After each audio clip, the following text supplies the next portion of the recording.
Nieva's inspired drive at Summit has launched him to the lead of the points. But to go from F2 to F1 champion, he'll have to beat another former Formula 2 title winner, Hisada. Will Winton's similarity to last week give him a chance to triumph twice in a row? We'll find out soon as we get ready to watch round 4 of the Lotus 49 Grand Prix Legends Series, and you'll see it all live here on the Global Sim Racing channel.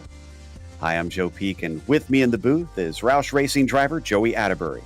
Behind the scenes is our director, Bradley Cooper, and he's using cameras provided by Dougie Beard. Winton Motor Raceway is a lesser-used circuit here on iRacing. In case you're not familiar, let's head to our track guide.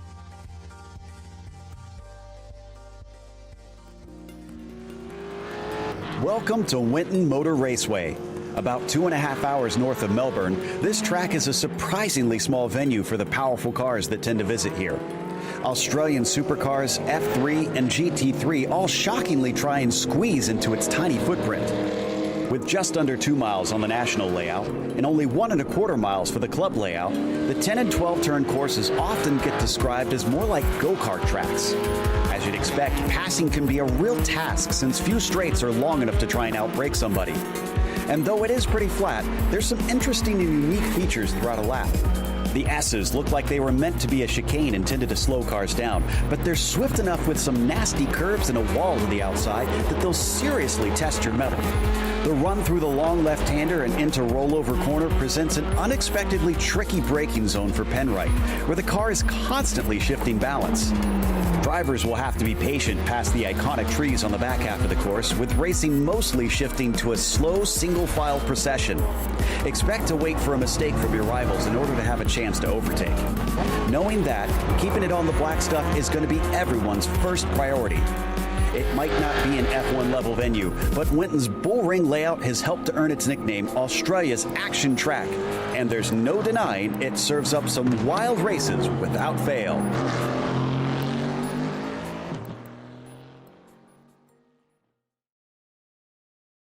Well, as you can see, it's a tight, twisty little affair, Joey, and honestly, I looked at it, the length, not too much different than what we had at Summit.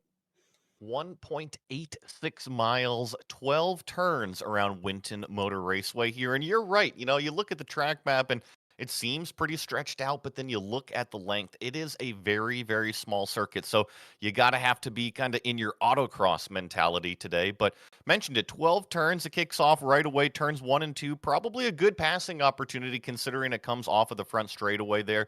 Have a little bit of a braking zone, but then it actually has a slight uphill towards Honda corner known as turn 3, then sweeps downhill turn 4, deceivingly fast down there. You're accelerating through the corner, really have to limit the understeer, but then through sector 2 of this racetrack, really turns 6 through turn 10, it is incredibly slow. We're going to watch the cars really tiptoe their way around. I'm sure we're going to see plenty of spins from people getting on the throttle too aggressively. And then the last 2 corners here, also very, very slow. You have to get the car woed down, way down. Probably sometimes even first gear, depending on the gear set they're running. And then once again, out of turn 12, you just have to manage that throttle. It's all going to be about driving the racetrack, but the opposite of what Nordschleife was, this is more the autocross style racetrack you're going to have to drive. Indeed, and it'll keep the drivers busy, that is for sure. We'll see if anybody makes mistakes like we saw last week, where that wound up being quite the factor. Of course, we also have a championship in this series, and as I mentioned in the intro, it is Nieva that currently leads the way over Mick Claridge, with Togo Hisada sitting in third spot here. You've got Oyezamaloa down there in 4th position. But look at how tight it is amongst all of them. Even down to Seb Tixier, it's still 25 points between the top 5. It's been very tight at the top end of the field, with the front of the field swapping around who has been winning in the first couple rounds thus far. John Olsen and Lau Stolson also giving chase, but we haven't seen them fighting for wins as much. What about the F2 standings here, Joey? Right now, it is Kevin Verbruggen really trying to run away with it. You see 42 points that he's got over the first 3 races over second place, but second place, oh my goodness, look at this. Rodrigo Miranda, Jonathan Jordan, Jari Roukonen, Kurt Clapper, Jan Steffen, and you can even include the rest of these names because we've only had a couple or a few races so far. I think the fight for second definitely on between a bunch of drivers, but it's all play and chase to Kevin Verbruggen early on. And much like we saw last week in the Nations Cup, the Spanish contingent still doing a great job. And of course, Nieva contributing a lot of points this season with him being our points leader. The United Kingdom trailing behind them, needing some ground to make up. But Mick Claridge has said he probably is not going to be around for the full season. So maybe one of his cohorts will have to pick up the torch for him. With Japan, Togo Hisada often being the one up at the front for his country. And Singapore is usually Gary Ho and Seb Tixier that are racing and contributing points on that front. So definitely watch those top four. They've been some of the major players the last few seasons. What about the race itself here today, Joey? Why don't you walk us through the details? Round 4 of 12 down under. 25 laps is what the race length is going to be. And as always here in the series, it is an open setup. So if you want to tweak and tune the car, you can do that. You can go and join the Discord community, join the forums. They love getting everybody up to speed, sharing those setups. No spare car. So if you run into anybody out there, the walls are pretty far away here. But if you run into anybody, pick up any damage on the car, well, you're going to have to live with it. Drive-through penalty at 17x, disqualification at 25x, tons of grass to run off here. But once again, it's all about not tangling the wheels, especially with that new damage model. Absolutely. And they're in the midst of qualifying right now. And I can see that Mick Claridge right now has the provisional pole, but both of his laps are over. Bill Tyler, who has been looking quick during the week, during the regular races. This is their strength of field race. So this is where everybody shows up for all the top drivers, essentially. So we'll see if Bill Tyler can compete against all the heavy hitters showing up. And just saw Togo Hisada put his first lap down, and he manages a third with less than a tenth between himself and Bill Tyler. And Joe, I got to say early on, I think this is classic Mick Claridge character, saying, hey, you really got to watch out for a lot of these drivers. But then he's on top of the board, and he's the only driver in that 1 minute, 18-second bracket. Typical Mick. Yeah, he's found quite a bit of speed, and that'll be tough if he manages to get ahead. I got to think that track position going to be quite critical today, Joey. I think you're right. With it being so short, the passing opportunities, they're pretty limited here. So the further you start up towards the front, the less you have to worry about making up those positions. We're watching Seb Tixier right now, currently sitting in fourth in the number 9. Another one that's very close, within half a second of Mick Claridge, but between second, third, fourth, and actually fifth. My goodness, it looks like they're all within about a tenth and a half. It's extremely tight for that second part of the front row. Being under 2 miles in length, I'm seeing the majority of the field, you're right, Joe, is in that 1 minute 19. It looks like from second, Bill Tyler, as we watch Seb Tixier go up to third there. 1 minute 19.2 from Bill Tyler, and then all the way back to 10th place. No, I'm looking 11th place, Kevin Verbruggen with a 119.99. So you're looking at 8, 9, 10 cars all within that 1 second bracket. Looks like Laust Olsen managed to put himself into 8th, but both of his laps are done, and his second one got deleted with Jorge Nieva finding himself in 5th. So he's got a little bit of work to do, but that seems about where we typically have seen him qualifying recently. Although at times he's been challenging for pole. He's been fast on some of these weeks. We'll see if he can back it up in the race today as qualifying wraps up. And that means it's time to go to our starting grid. Mick Claridge has indeed taken that pole by a pretty wide margin over everybody. Bill Tyler second, with Seb Tixier starting from third position. Then you've got Togo Hisada in P4 and Jorge Nieva in 5th spot. John Olsen will start in P6 with Timothy Vaughn in 7th and Laust Olsen in 8th. Marco Salgado starts 9th today and Xavier Sanchez in 10th. Kevin Verbruggen will line up in 11th. David Rossi next to him in 12th. Glenn Becker in 13th. Rolly Wallbank 14th. Gary Ho in 15th spot. Robert Plumley will be starting in 16th. Jack David Spickett, JDS as we like to call it, starting on row 9. Arnold Cook in 18th. Ray Oliver starting 19th, and Cam Porter in 20th. Haven't seen JDS in a bit. And Stephen will be starting in 21st, followed by Jim Matson in the 22nd spot. Polfair P23. Austin Ellett starts 24th, and the quarter-century mark goes to Jonathan Jordan. Last driver to set a time is Darren Burgess behind him. Jason Clapper, Kurt Clapper, Toby Yeomans, Mats Linden, Alejandro Fernandez, and Robert Reynolds will round out your field of 32. We'll start from the back without having set a qualifying time.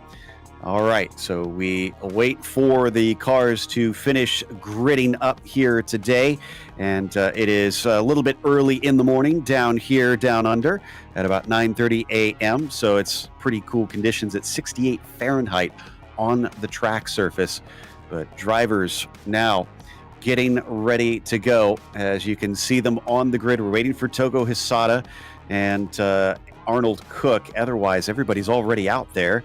Looks like Togo plops himself onto the grid, so now it's all down to the number 21 to find his way in the last couple seconds. There he is. Thankfully, he's not going to start from pit lane. That means the lights will now come up as the engines start to rev here at Winton Motor Raceway.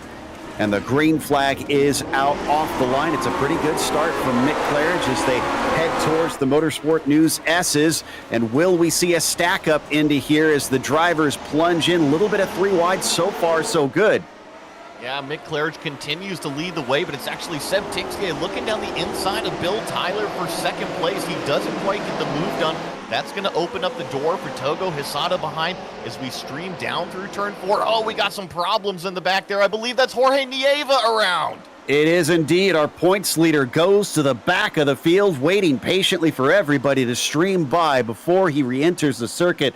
This is going to be some hard work on his plate. Claridge still leads up at the front of it with Bill Tyler and Tixier trailing him.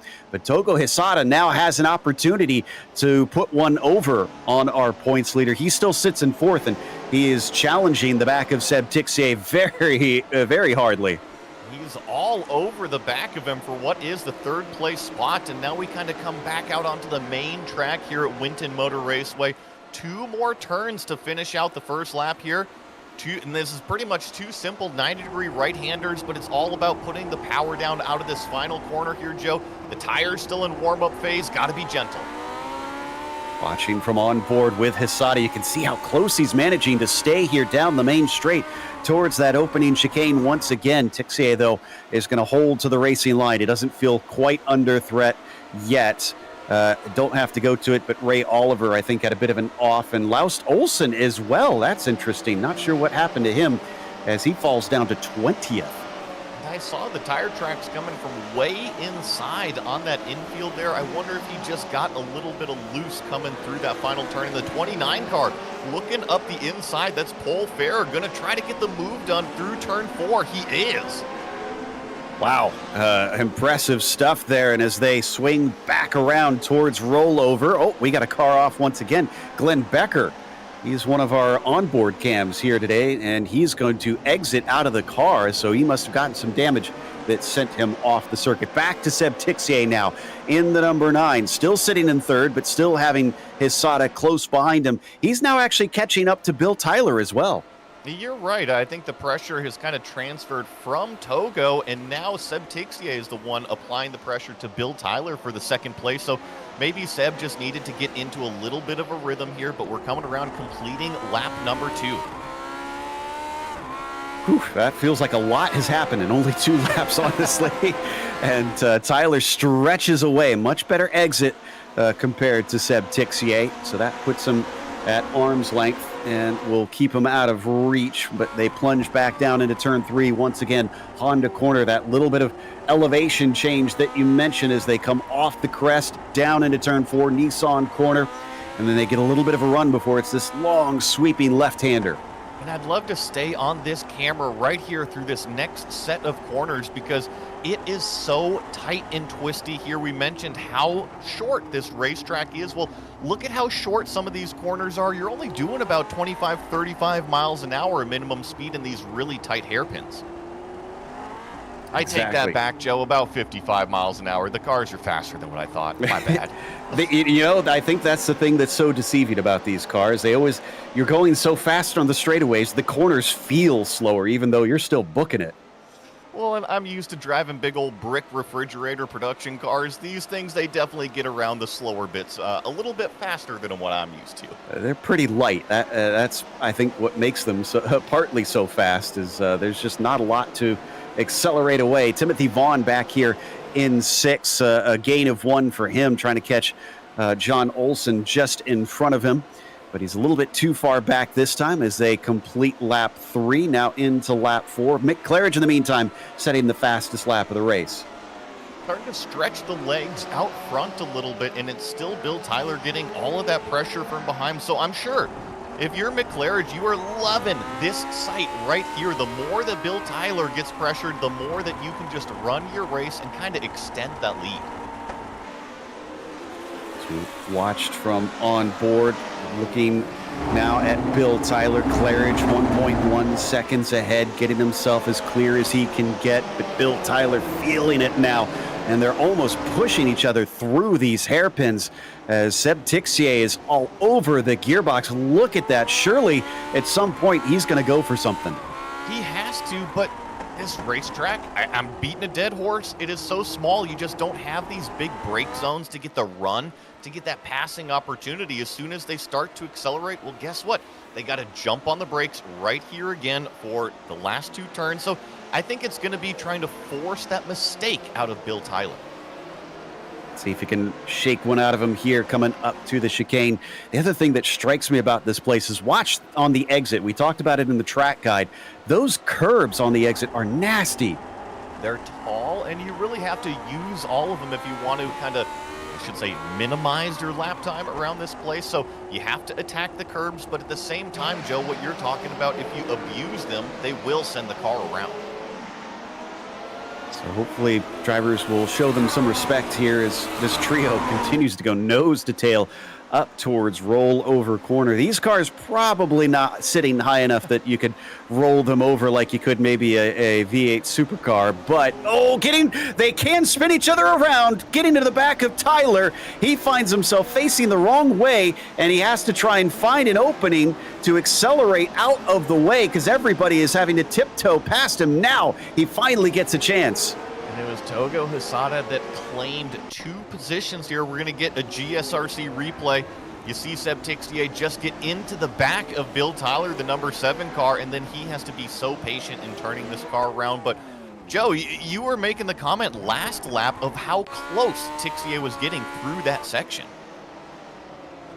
Yeah, and I think unfortunately it bit both of them, but Togo Hisada, as you said, picked up the pieces. He's now into P2. Was he being held up? Can he try and chase down Mick Claridge, the 2 seconds that he has lost to the leader? We're going to see. He's kind of freed up in clean air, and I agree that he was totally kind of choked up back by 2 cars. Without Bill Tyler, without Seb Tixier, we'll see what Togo Hisada can do here. His last lap time, a 119.8, compared that to Mick Claridge, a 119.3. But also remember, Togo had to avoid that incident. This next lap should be a good representative lap time. Well, let's see if we can get the timing tower to switch over to the gap so that we can get a sense of where they are between one another. As we do see there on the bottom. There we go. Now we've got that up. 6 laps into this race. Still plenty left to go in this one. As Togo Hisada continues to try and chase him down. Up to 3 seconds now. So not looking good at this stage. A little bit farther back at some of our battles farther down the field here. This is John Olsen trying to hold off Timothy Vaughn for 4th. And he's chasing Seb Tixier because, remember, Seb was kind of involved in that little incident that previous lap. So this is another good battle, well within the top 5 here. Here's also another good one. Kevin Verbruggen chasing David Rossi for what is the 8th place position. And then we got Jack David Spickett in that number 15 car as the 3rd car in this train. Yep, watching that down towards the chicane once again for Verbruggen. Remember, he's fighting for that F2 championship. David Rossi has been battling for it many a time. In fact, he's taken multiple F2 championships, but I believe he now races in the F1 and has since graduated. He's holding him off well for the time being. Jack David Spickett also starting to become a part of this battle there, now making it a trio. The nice battle for what is inside the top 10 here.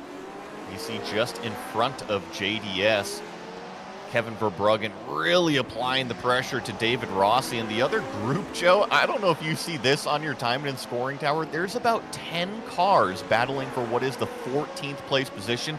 Laust Olsen is in the middle of it. Arnold Cook, Bill Tyler is recovering from his spin. Look at this craziness. That was Laust Olsen trying to pass through the hairpins. That's not common that you see that, but Yeomans is going to be able to hold him off, and Arnold Cook could have had an opportunity but wasn't able to capitalize. Tyler, on his charge back, is stuck in the melee.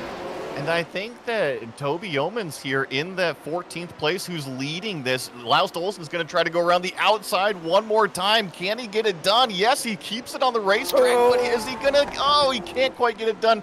Looks like Yeomans is going to hang on to that position, and he's actually our biggest mover, Joe.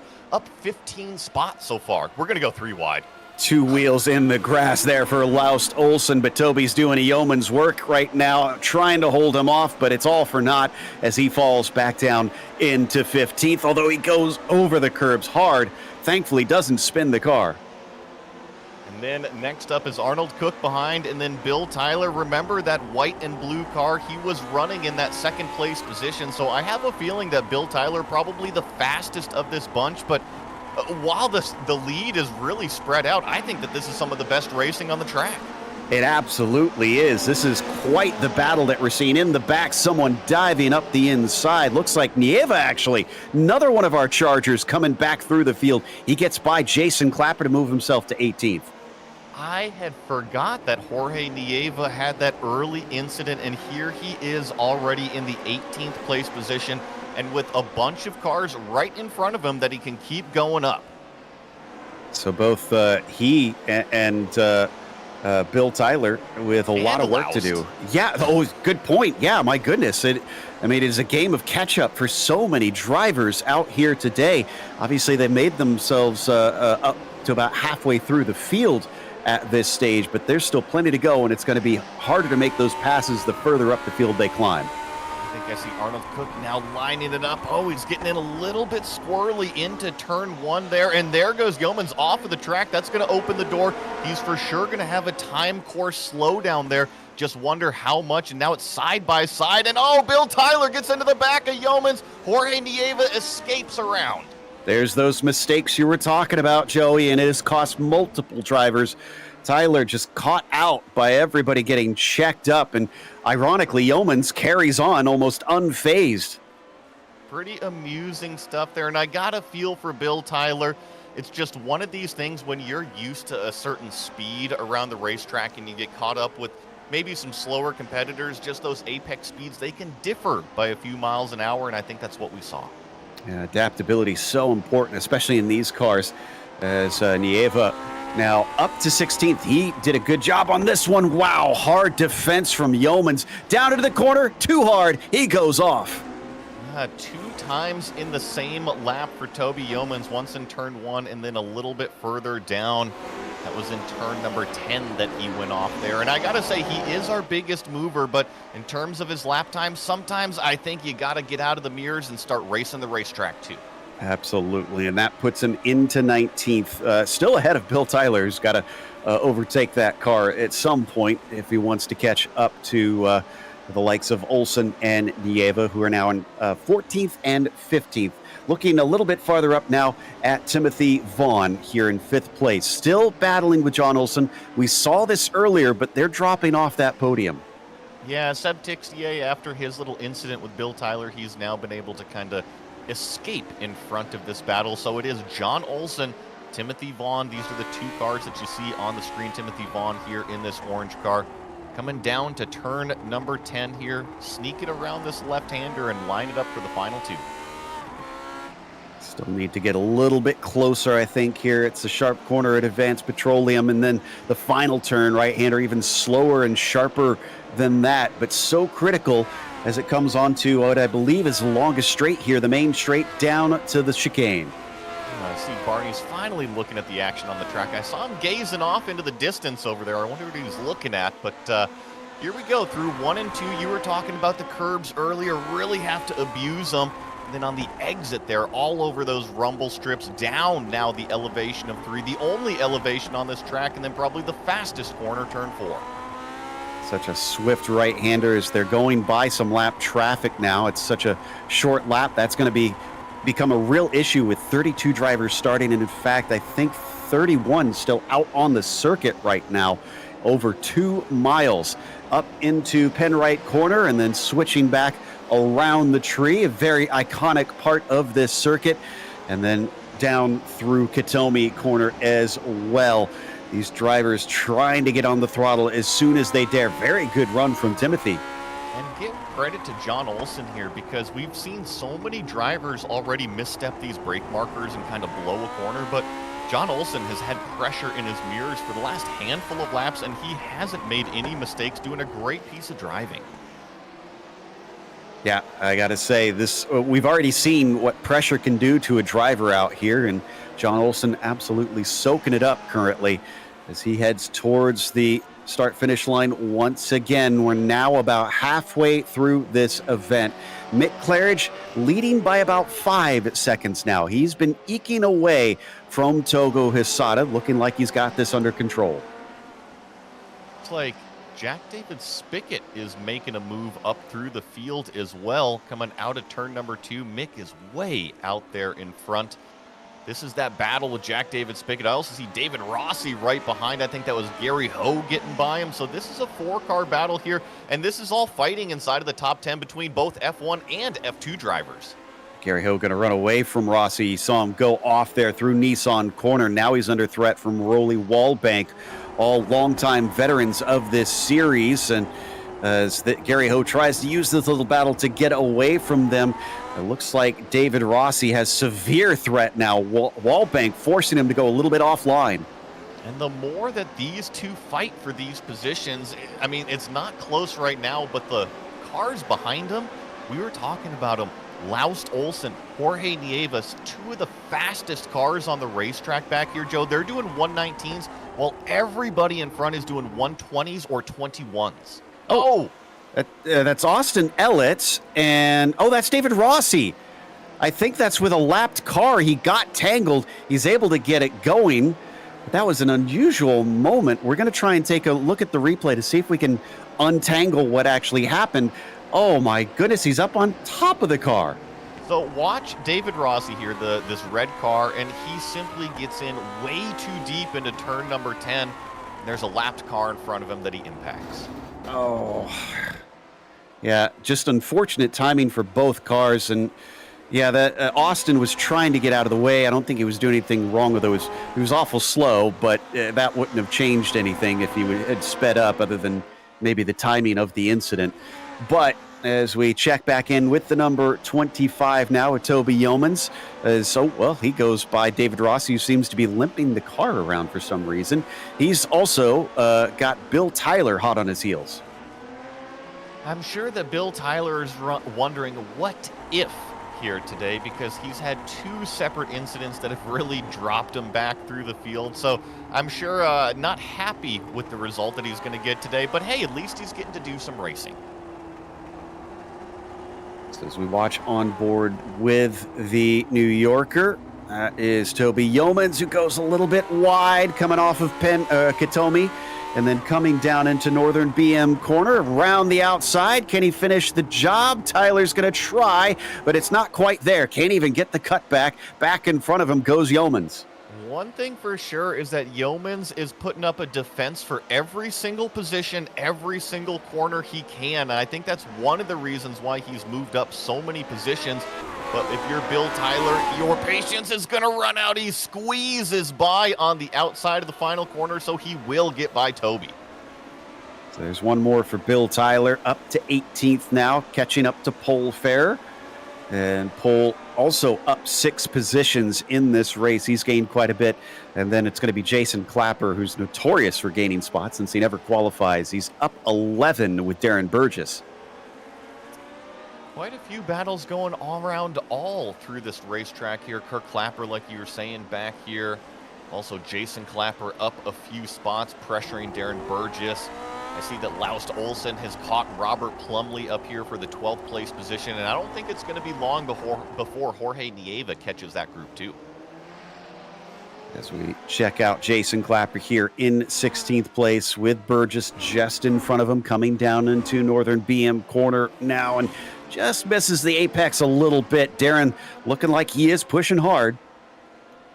Now coming up to turn number 11, Jason Clapper still trying to chase down Darren Burgess right in front of him, and 11 positions gained for both of these drivers. Jason, always one of our biggest movers back here, as I see Bill Tyler fall back a couple more spots back there, but both himself and Darren, they're both up 11 positions, so I think that fight is going to continue as they both climb through the field. Actually, I think he's making an attack on Pole Fair. He has to brake early so he doesn't get into the back of him. That also slows up Toby Yeomans as well, who gets into the back of Bill Tyler. What a race he's been having. I'm sure he is just seething inside that cockpit the way things have been going for him.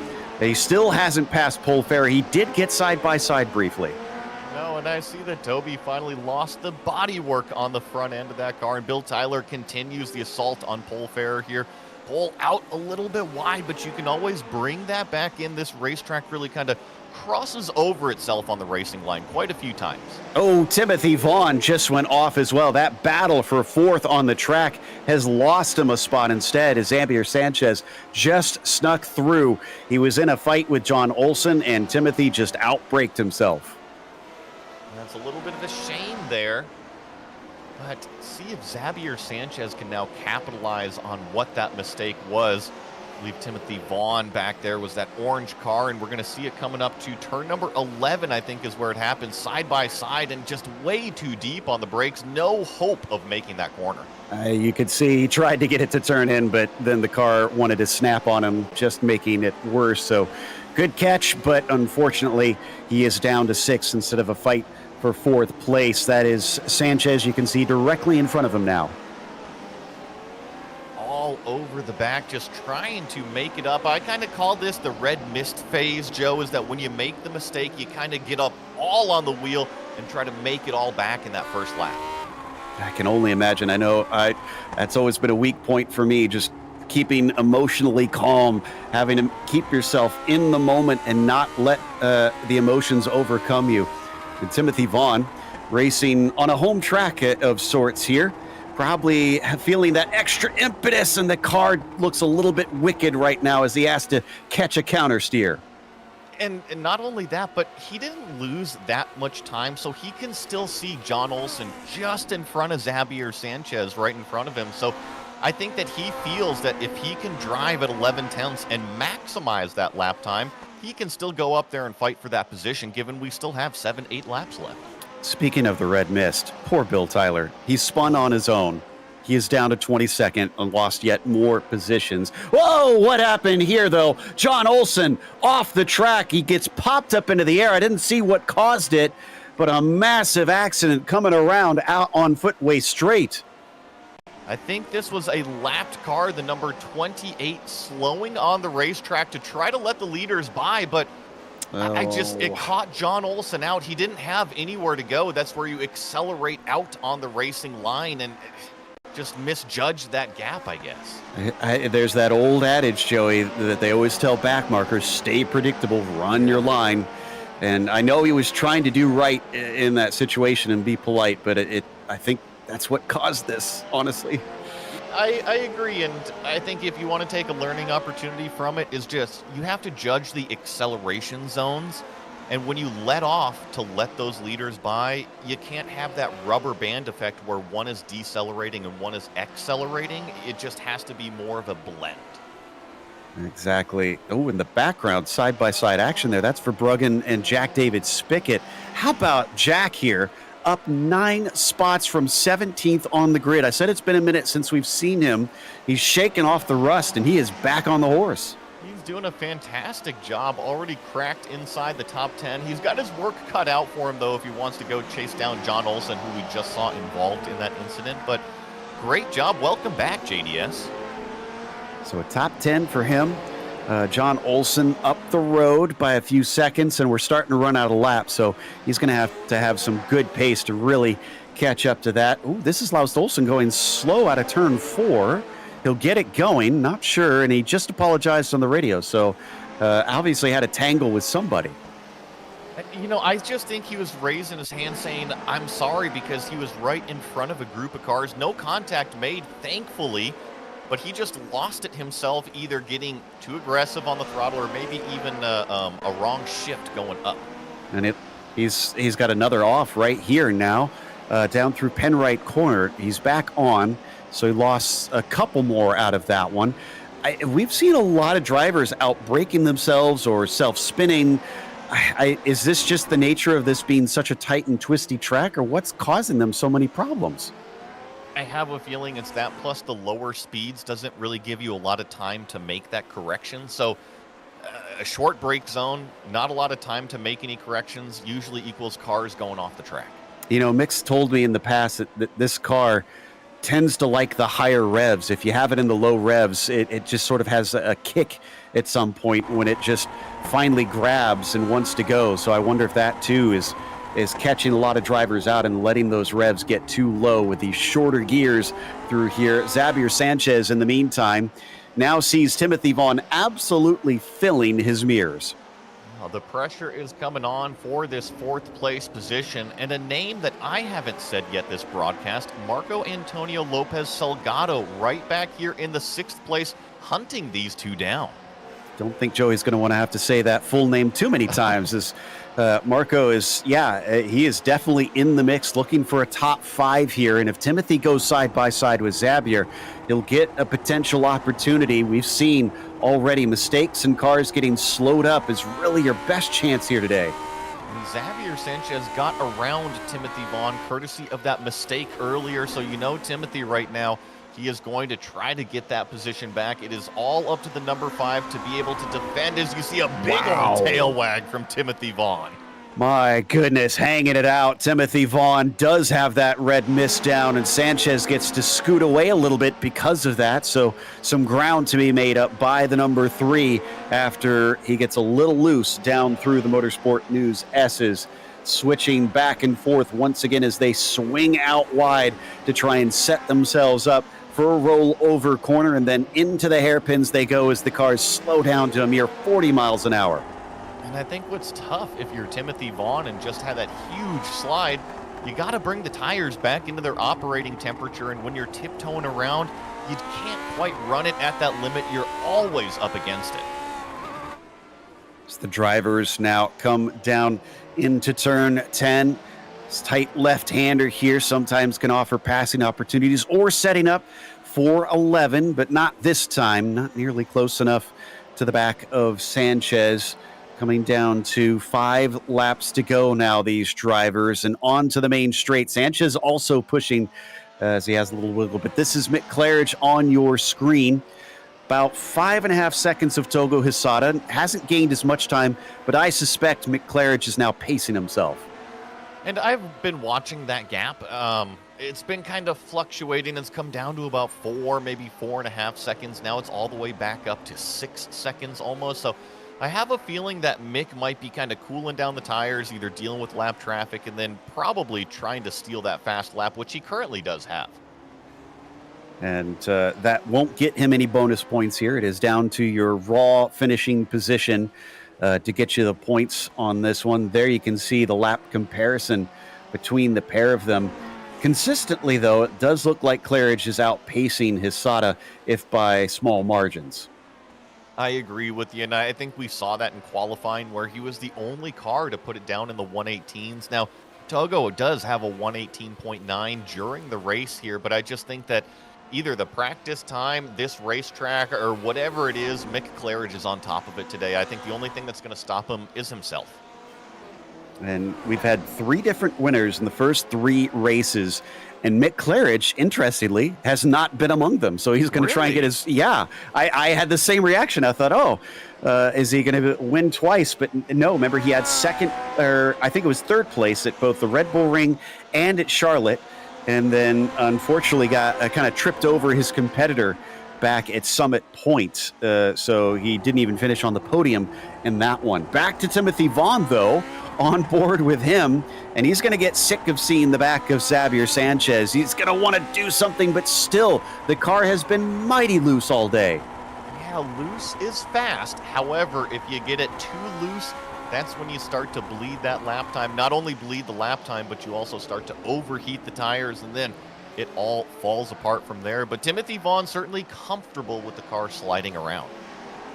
The laps continue to tick down. He shows his nose a little bit. That would have been a brave move down into that hairpin, but nothing doing at this stage as they accelerate away, again showing himself in the mirrors, trying to see if he can shake Xavier Sanchez into enough of a mistake. I have seen some slides from Sanchez in that number 5, but always when Timothy is a bit too far away to pick it up. And I will say that the launch that Timothy got out of turn 10 there, he was close, not quite close enough, because remember he made the mistake going into turn 11 earlier. I'm sure that's still in the back of his head. And he has a bad exit out of the final turn right when he needs it. You talked about the gearing in these cars.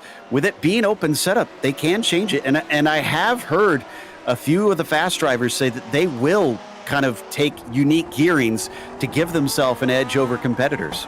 And usually when we hear that, it's kind of on the start to get that launch off of there, to get that track position. But here at Winton, it is such a short circuit. Timothy Vaughn goes off the racetrack. He doesn't spin it around. He almost comes into contact. Marco hits the brakes. Thankfully doesn't run into the number 3. I thought Salgado was going to spin out trying to slam on those binders to avoid Timothy Vaughn, but thankfully he keeps it pointed forward, but he can't make the pass in the process. And now Timothy's got to make up that time to Sanchez all over again, and we are down to 3 laps to go. Make that 2 when they hit the line. Yeah, it's kind of dissolved out there, but I do think that Timothy Vaughn probably was the faster of the cars, and coming up to 2 laps to go for this group, I'm curious to see if he's able to hunt him back down. So we watch from Timothy. Again, a little bit off the apex there. Wonder if he's kind of getting in his own head now at this stage. It has been a bit of a mistake-prone race for the Australian, or I should say Australia/New Zealand club driver. We don't know which he hails from. But Timothy is going to try and play catch-up in what few laps he has left, along with the lap traffic, I'm sure, giving him yet more headaches. Yeah, not what he wants to be dealing with out there. And the other thing, we've been watching how loose the car is, and eventually the car does give up on you, and the tires don't last forever. Exactly. They are rock-hard tires, but they will overheat.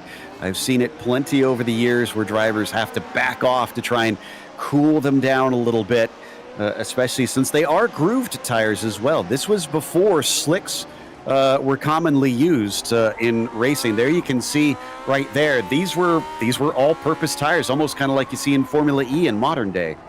Yeah, you can kind of use them in the rain when it rains out here eventually, and so, hey, won't even have to put the rain tires on. But I did notice, Joe, Mick Claridge coming out of turn number 2, he's already taken the white flag, the last lap for our leader. That nose go down as he tries to get the car woed up through 3 and into 4. These cars have quite severe suspension travel, not like many modern race cars for sure, especially paved race cars, I should say. You can see that maybe over in rallycross and things like that, where they will need that suspension travel. But these were older days on bumpy tracks before they rode super low to the ground. Claridge coming around for just a few more corners. It has been a textbook run for the number 1 car. I'm curious to see what this lap time is, Joe, because it's come back down to about 4.5 seconds between himself and Togo Hisada. Not that Togo is anywhere close, but Did he almost just lose it? He did, and that could have man. cost him the win because Togo is still less than 5 seconds away. I'm sure he's not happy about that one. Hopefully he's not hot dogging because he had another slide coming out of there. As he accelerates to the line, Mick Claridge will eventually take the victory here at Winton. Oh, putting on a smoke show down the straightaway. Togo Hisada will claim that second place, and Seb Tixier rounds out our podium. So Togo Hisada gets himself a valuable podium. Claridge, who we know is not planning on going for the championship, will probably take the points lead back from Jorge Nieva, who is still coming around to finish on this one. Tixier with a podium ahead of Sanchez, and Vaughn could not make it past Sabir out there. Where will Nieva wind up? Looks like 11th position. And this is the battle right here for who is the biggest mover. Darren Burgess looks like he's going to hold off Jason Clapper, so the red 18 will finish in 14th, up 12. Jason Clapper up 12 as well. Where did Laust Olsen wind up in this? Did he have another issue that I missed? I've lost him.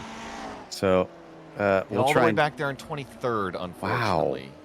And Toby wound up in 20th after he had some good climbs. Bill Tyler 19th.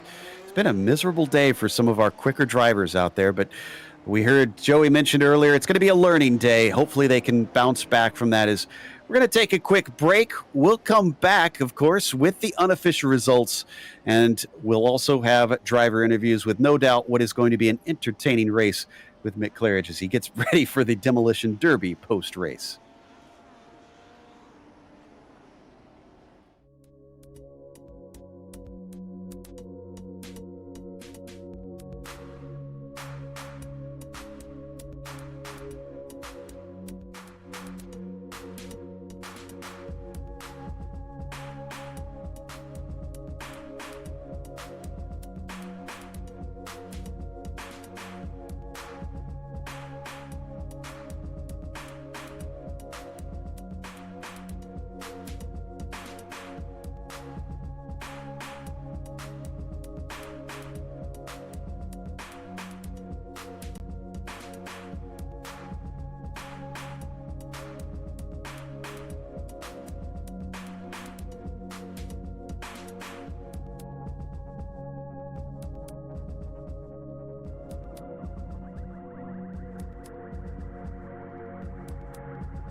Welcome back to Winton Motor Raceway.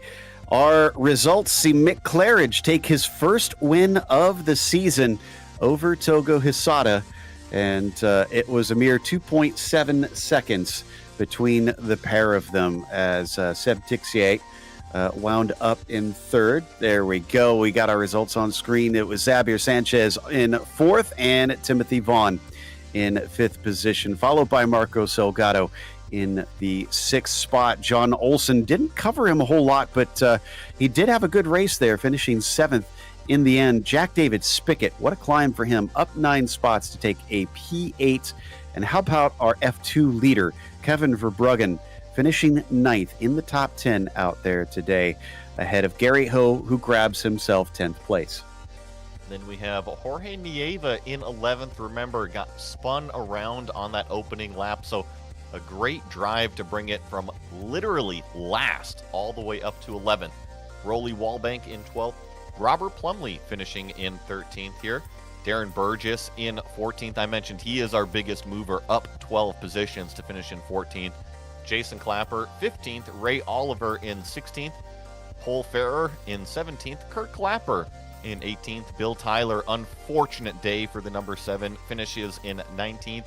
And Toby Yeomans in 20th.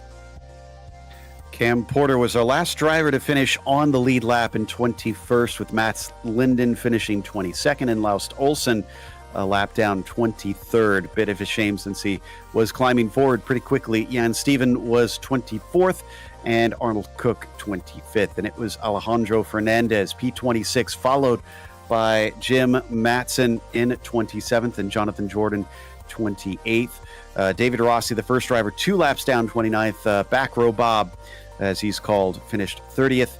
And then Austin Ellett, 31st, our first of our DNFs, followed by Glenn Becker, also not finishing the race. Pretty good finishing rate, I'd say, out of 32 drivers. Don't have our winner quite yet, but we do have Cam Porter, who we didn't... excuse me, it looks like we just had Mick Claridge show up, so we're going to switch things around a little bit. We'll have Mick with us. Here, our winner, and we'll talk to him about how this race went. Most importantly, after some debate during the break here, Mick, you had a couple slides there at the end. Was that you trying to set the fastest lap, or were you hot dogging it? It doesn't seem like his barbecue is working, Joe. No, he's gonna have to kick the barbecue, see if he can get the mic to actually work here. We'll see if he can get that all up and ready. Mick's barbecue rig obviously has gained a bit of notoriety here with us. There we go. Sorry, guys. Now we've got him. Mick, what's the story on that last lap? No, I never tried that, Joe. I've done that before when I was a young boy in sim racing, when it first started. And no, you don't do that on the last lap because it normally goes wrong. Unless you're Yuko Ileskla, then you can do it. You can do it the whole race if you're him. No, I was actually going for a fast lap there. So, yeah, and I banged the gas down a bit too hard. All right. So I owe Joey a $5 on that one. I bet up and down that was you hot dogging it. So it seemed like you had good control of this one from the beginning to the end. But then at the end, you weren't stretching away from Hisada as quickly. Did you back off the pace a little? A little bit, yeah. It's really easy to overdrive here, and it's tough to keep a lap time going, the whole race, So, and sometimes I was coming across back markers and having to crank a load of steering. The front's really overheat here quite a lot, so yeah, it was messing me up a bit. But yeah, it was all right as long as I could, sort of like cool them down a bit and sort of get back on the sweet spot of the tires, because that's the secret here. The start was terrible. I mean, you guys might have noticed how bad the track was. It was like extensive usage or something at the start. And I was like, Jesus, this is going to be scary because we're all running pretty scary power ramps in the car. So just getting it off the line was really dodgy. And then you really have to baby it for the first sort of 2 or 3 laps. You really can't mess around with it. And then once it warms up, it's all right, Well, that might explain then why we saw so many mistakes out there. There was a lot of spins and drivers going in deep. Is this car pretty hard in some of the slower turns? It's really tough. This is probably the toughest track I've ever tried to learn and get a handle on. I've binned it on the first lap through the 2 races we had before. The first one I was okay, but the next 2 races, yeah. I mean, John Olsen binned it on the first race. When do you ever see that? So yeah, it really has been a tough week, and it's a weird track because obviously we never ran it before, and you sort of think like these really slow hairpins. It's like real Mickey Mouse track, but Jesus, what a track to try and learn. Real tough. It showed it's tough today. A lot of interesting mistakes, even from fast drivers, but not from you. Congratulations on a win, sir. Yeah, cheers, mate. Can I just say hello to one guy? I go for it. I'm going to say hello to Joey Atterbury today because he's the man who just needs the respect, and I'm going to go and watch some 2018 IMSA tonight. So see what's going on there. I'll have to go get another haircut from those days. That was Cheers, Mick. guys.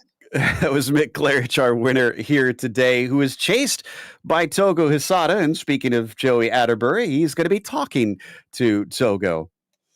Yeah, we'll get Togo Hisada down into the booth here, the driver of the number 4 car, finishing in 2nd place today. Togo, how was your day?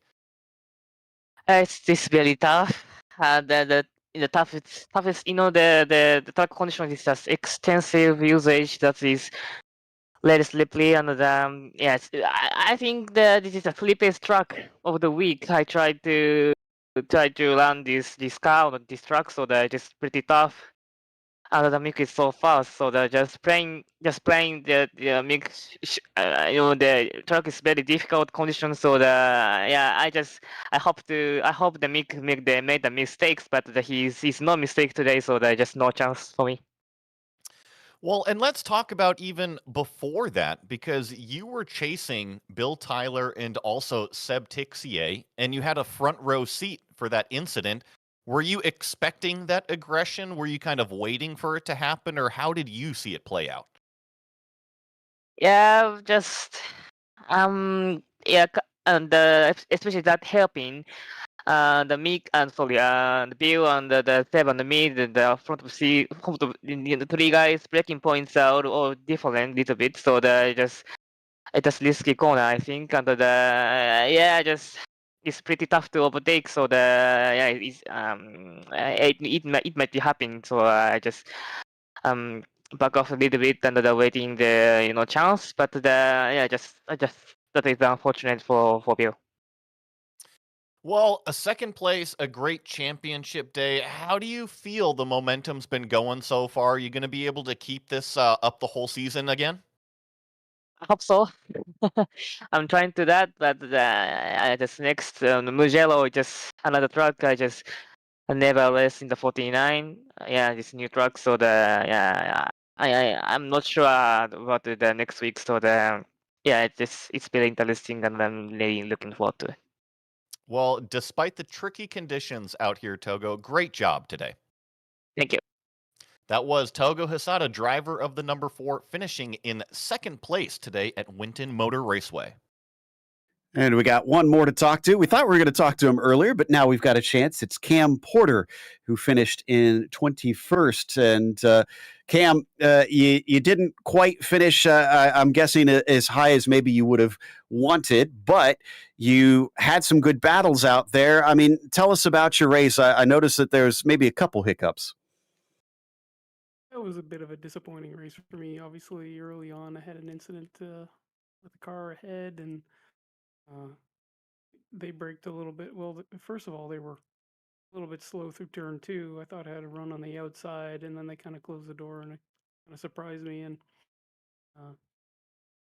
just a small bump on the back of his car didn't really affect him at all, which was fine. That's nice. Sorry about that. I think it was Arnold Cope for that.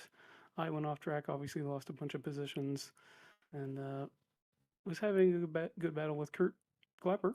So thanks, Kurt, for having a good fun race. And then started to encounter some aggressive drivers that were recovering from incidents, and somebody spun me in one of the hairpin turns just because of a dive bomb move. I felt like that was a dive bomb.